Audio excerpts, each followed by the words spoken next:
দীঘার মতো ঢেউ খেতে চলে আসুন সুন্দরবন। আমিও গিয়েছিলাম সুন্দরবন ঘুরতে। হঠাৎ জোয়ারের সময় দেখা পেলাম নদীর মাঝখানে একটা দ্বীপ। আমাদের কাকা মানে নৌকোর মাঝি আমাদের বলল এখানে নামা যাবে।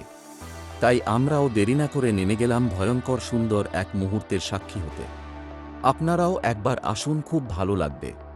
এই দ্বীপটার কিন্তু একটা নাম আছে, নামটা হলো গাজীর চর।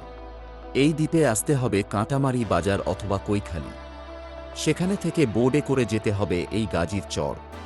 আমাদের ঘোরা হয়ে গেছে কারণ জোয়ার এসে গেছে, তাই সবাইকে বোটে উঠতে হবে, না হলে কিন্তু বিপদ, কারণ এটা সুন্দরবন।